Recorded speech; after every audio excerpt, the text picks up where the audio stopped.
6-8 Ekim bazılarının iddia ettiği gibi işte 15 Eylül'de IŞİD'in ya da diğer ismiyle DAEŞ'in Kobani'yi ele geçirmek üzere olduğu bir zaman diliminde oradaki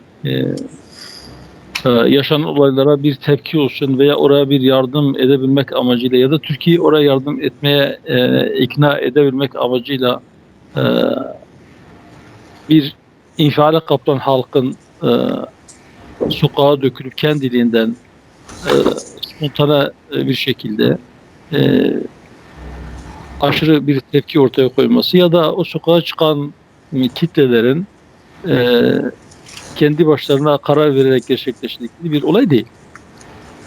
6-8 Ekim olayları bir süreçtir. Belki uzunca bir süreç sonucunda e, ortaya çıkmış bir sonuçtur.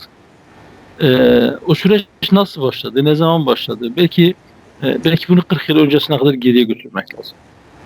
Biraz yani nasıl diyeyim? Biraz şaşırtıcı, biraz tuhaf gelebilir birilerine ama 6-8 Ekim'i anlayabilmek için 6-8 Ekim'i gerçekleştiren kişilerin veya onun talimatını verenlerin zihni yapılarına bir bakmak lazım. 40 yıl önce namlularının soğuk ucunu şu şakağında, sol şakağında hisseden birisi olarak söylüyorum. PKK ortaya çıktığı günden itibaren, yani 1970'li yılların sonunda, 1977-78'den itibaren onu sürekli takip ettiği bir strateji vardı. Bugün Göktaş Hoca da yazdı. Belki yani onu anlamadan bunu geçmek biraz, daha doğrusu bunu anlamadan 6-8 Ekim'i anlamaya çalışmak eksik olacak. Neydi o zihniyet? Zihniyet şu: diyor ki benim güçlü olduğum, benim güç yetirebildiğim bölgelerde, bakmayın siz zayıf olduğu yerlerde işte barış, demokrasi nutukları attıklarını. Benim güçlü olduğum yerlerde insanlar ya hepsi bana tabi olacak, bana boyun eğecekler, benim her dediğimi yapacaklar. Ya hakim olduğum bölgeyi terk edecekler, orası sadece bana kalacak. Bir tek ben orada at koşturacağım. Ya da orayı terk etmeyen ve bana boyun eğmeyi de kabul etmeyenleri ben bir şekilde bertaraf edeceğim, imha edeceğim, yok edeceğim. 40 yıldır aynı strateji, 40 yıldır aynı yöntem. Belki uyguladıkları bütün şiddet yöntemleri daha önce işte 70'li yılların sonunda veya 80'li yılların başında bölgedeki diğer örgütleri tasfiye etmesi, 1990'lı yıllarda Hizbullah'la çatışması, yine 1990'lı yılların başında 92, 93, 94'te Irak Kürdistan'ında oradaki Peşmerge'yle çatışması, 2015 yılından sonra Suriye, Kürdistan'da, yani Kürt nüfusunun yoğun olarak yaşadığı Suriye bölgesinde diğer Kürt partilerinin tamamını oradan kovması, bazılarını kendi himayesine alması veya kendisiyle birlikte hareket etmeye zorlaması, bunu kabul etmeyenleri oradan kovması, bazılarının liderlerini öldürmesi, bunların hepsi aynı şey.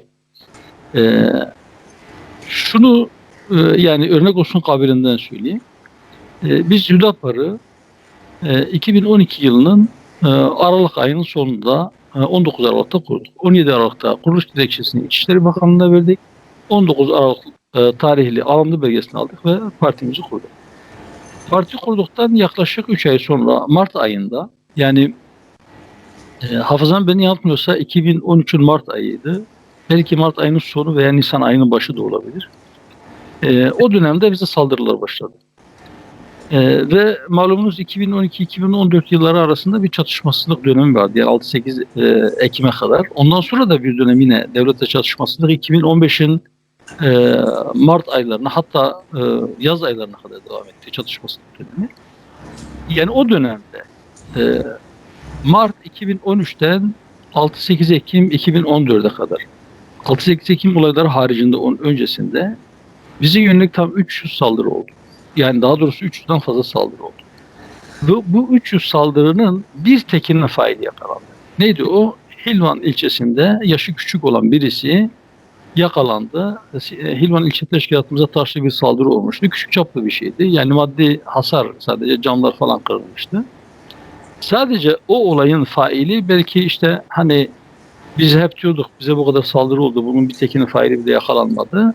numune olsun diye işte orada 16 yaşında bir çocuk yakaladılar. Dediler ki bakın işte size saldırı olunca biz onun failini de yakalıyoruz.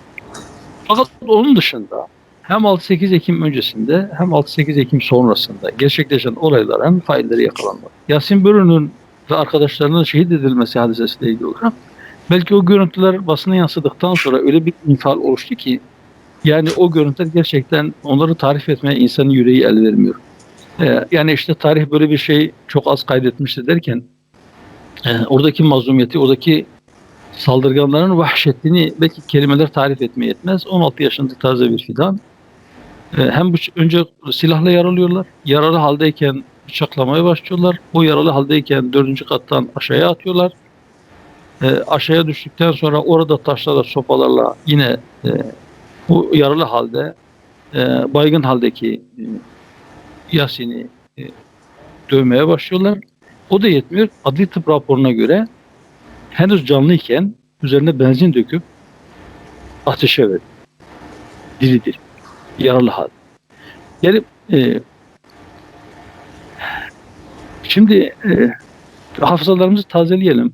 Eğer herhangi bir arama motorundan da bakarsanız hükümet yetkilileri ilk defa ne zaman Yasin Börü ismini zikretmeye başladı ya da genel anlamda basın ne zaman bunu bahsetmeye başladı. Olayın üzerinden yaklaşık 2 hafta bir zaman geçmişti. 10 günden fazla geçmişti. Sosyal medya üzerinden bu görüntüler yayınlandı. Görüntüleri izleyenler infiale kapıldı. Bu kadar da olmaz. Sırtlanları bile geçtiler vahşette bunlar diye. O infial oluşunca artık hükümet de sessiz kalamadı. Sayın Cumhurbaşkanı işte kurban eti dağıtırken katledilen Yasin Börü'den bahsetti. Ondan sonra basın da sanki bir işaret fişeği almış gibi bahsetmeye başladılar. Ve akabinde o görüntüler ortaya çıktıktan sonra soruşturma makamları da bu olayın peşine düştü. Bunların faillerini yakaladılar. Peki Yasin Börü ve arkadaşların şehit edildiği yerin biraz ilerisinde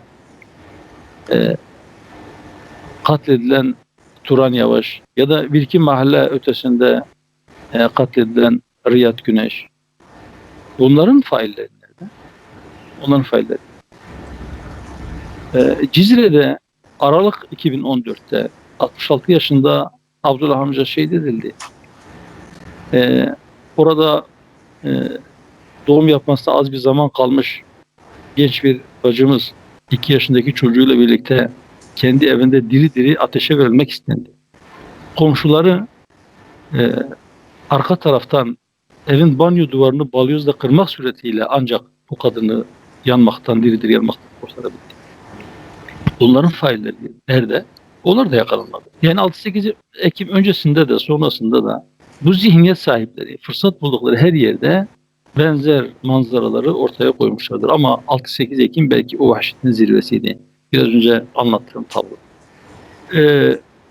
Bütün bunları biz üst üste koyduğumuzda, yan yana koyduğumuzda şunu söylüyoruz ki 6-8 Ekim artık güç yetirebileceklerine inandıkları bir dönemde belki tabii saldırı sadece Hüdapar'a yapılmış bir saldırı değildi.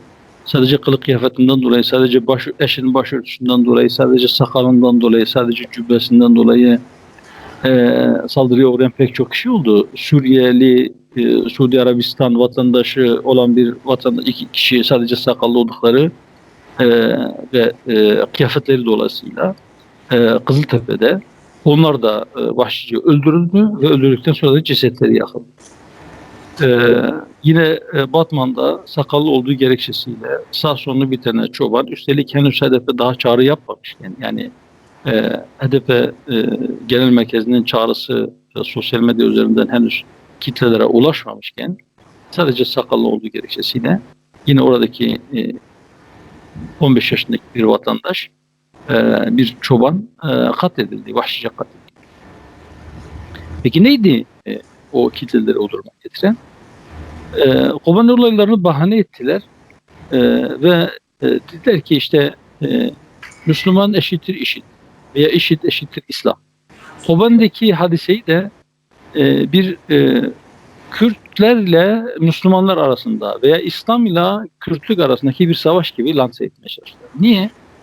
Çünkü onların zihniyetine göre, onların ideolojisine göre İslam kitleleri sadece İslam değil, genel anlamda Marksist ideolojide din afyondur, kitleleri uyuşturmak için, onları uyutmak için ve e, din sömürü düzenini yürütenler, o feodalizm zihniyetin veya işte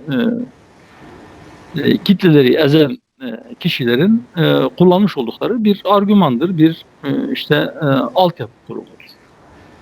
Bunlar işte o özgürleşme yolunda veya insanların özgürleştirilmesi yolunda kendi önlerindeki bir engel olarak görüyorlar. Ve bu nedenle dine düşmandırlar. Öyleyse herhangi bir Müslümanın IŞİD zihniyetinde olsun veya olmasın, IŞİD'in düşman olduğu Müslümanlar bile eğer Müslümansa tabii bunu açık bir şekilde yapmıyorlar. Hani din tırnak içinde din sorununa devrimci bir yaklaşım gösteriyorlar. Açıktan dine karşı cephe almıyorlar. Ama her fırsatta ele geçirdikleri her fırsatta mutlaka bunu bu tarafa doğru kanalize edip dini toplumun hayatından tamamıyla silmek istiyorlar. Fakat bunu tedricen yavaş yavaş yapmak istiyorlar. İşte belki öyle bir kalkışmaydı ki dediler ki günü geldi, zamanı geldi. Kitleleri biz uzunca bir süredir sosyal medya üzerinden ve işte bazı basın yayın organları üzerinde biz kitleleri dolduruşa getiriyoruz. Hüdapar zaten IŞİD'le eşdeğerdir. Diğer işte İslami kesimler IŞİD'in yol arkadaşıdır. İşte AK Parti bile IŞİD'in destekçisidir. Öyleyse mesaj şu: nerede bir IŞİD unsuru varsa ve nerede IŞİD destekçisi varsa, nerede bir Kürt varsa bunlara karşı direnecekler. Bundan sonra her yer Kobani'dir dediler. Kitleleri doldurdular. Diyarbakır'daki yöneticilerinden bir tanesi dedi ki sadece Diyarbakır'da 400 tane IŞİD derneği var. Kitleler o kıvama getirildikten sonra önce 5 Ekim'de Kandil'deki baronlar, Kandil'deki şeflerinden bir tanesi işaret fişeğini verdi. 6 Ekim'de Abdullah Öcalan'ın kardeşi İmralı'dan dönerken Abdullah Öcalan'ın ağzından dedi ki çözüm süreci yoktur, süreç yoktur, barış yoktur. Bundan sonra nerede bir Kürt varsa artık orada direnecektir dediği. Arkasından bu illegal yapıların yapmış oldukları çağrıları bir anlamda hoparlör görevi görerek HDP tekrarladı ve kitleler sokağa döküldü.